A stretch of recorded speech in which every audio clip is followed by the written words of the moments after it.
Vamos a ir No, con no, Marcos. es una mujer. Vamos a ir con Marcos Ondarra, que conoce muy bien este asunto y lo ha estudiado a fondo. Marcos, ¿qué tal? Muy buenas tardes.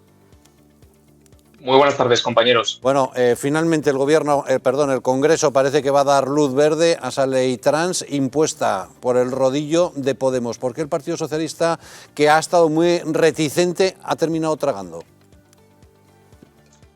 Como bien comentas, Luis, estamos ante la claudicación última del PSOE ante Unidas Podemos. Recordemos que esta era la norma estrella más ideológica y más radical de la ministra de Igualdad, Irene Montero.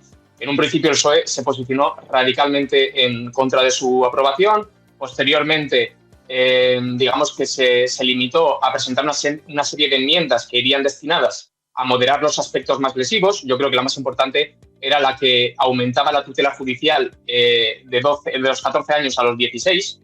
Y estamos ante una claudicación por cuanto el proyecto de Pedro Sánchez es la mimetización con Unidas Podemos, es la fagotización de su electorado. Él ha renunciado incluso ya al feminismo clásico, que viene teniendo una serie de reuniones últimamente con Alberto Núñez Feijóo, y su proyecto es el otrora proyecto de Pablo Iglesias, el de configurar una suerte de reedición del Frente Popular con la extrema izquierda, con los separatistas, y ese es su proyecto, rendirse y hacer suyos los postulados de Unidas Podemos. Decía Fran una cosa muy interesante, porque las críticas que se hacen desde el feminismo a la norma son legítimas, pero yo creo que están muy desenfocadas. Las feministas critican que esta norma va a diluir la legislación sobre la que se fundamenta, por ejemplo, la Ley Integral de Violencia de Género, y esto es cierto, pero bueno, algunos lo celebramos, y luego también es cierto que esto va a afectar al deporte femenino, pero esto es una consecuencia nimia al lado de lo que va a provocar en los jóvenes, en los menores de edad.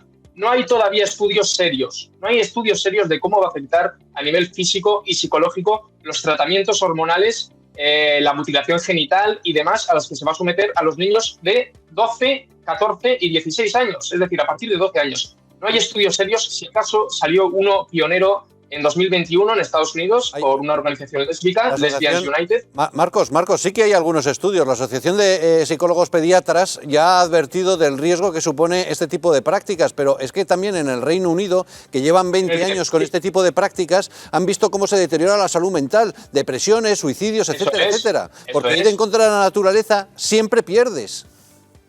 Pero el informe pionero fue el que nace en 2021 de una organización lésbica de Estados Unidos, lo recomiendo a todo el mundo, es accesible. Aquí en España lo publicó la Alianza contra el Borrado de las Mujeres, que es una organización feminista, y es un estudio de Lesbians United. En este estudio se basan Finlandia, Suecia, Reino Unido y demás países que fueron pioneros en la implementación de este tipo de normas para recular.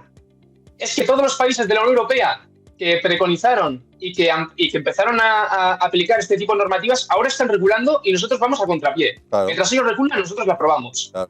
Es un disparate absoluto. Estamos yendo en contra de la evidencia, en contra de las advertencias de los expertos psicólogos, médicos y demás, y por eso se ha secuestrado el debate en el Congreso, ¿no? Y se ha impedido la comparecencia de expertos. Estamos ante una aberración antidemocrática que esperemos sea derogada por el futuro presidente del Gobierno de España, si es que tiene las agallas para hacerlo.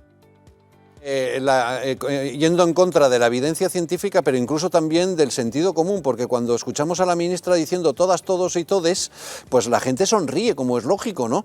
¿Por qué una cosa que aparentemente es tan ridícula se termina imponiendo? ¿Cuál es el proyecto ideológico que está detrás?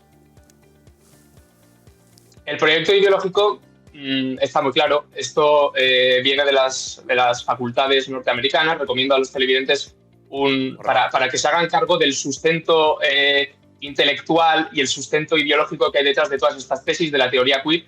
Recomiendo un reportaje muy reciente de Estados Unidos que se llama What is a Woman y que demuestra la poca solvencia de las teorías que hay detrás de este tipo de normativas. ¿Qué es absolutamente ninguna. Por eso precisamente se hurta el debate. Porque se hurta el debate, se descalifica a quienes tienen argumentos racionales en contra como transfobos y a partir de ahí se aplica el rodillo. Se aplica el rodillo porque tienen... Eso es. Porque pueden. ¿Por qué? ¿Por qué se aprueban este tipo de normativas en contra de la evidencia biológica, en contra del sentido común? Pues porque pueden. Porque tienen el rodillo para hacerlo. Es tremendo. Es así. Marcos, muchísimas gracias, porque lo peor de todo, como has dicho, es el tema de los niños, porque se deja a los niños sin protección. Gracias, un abrazo.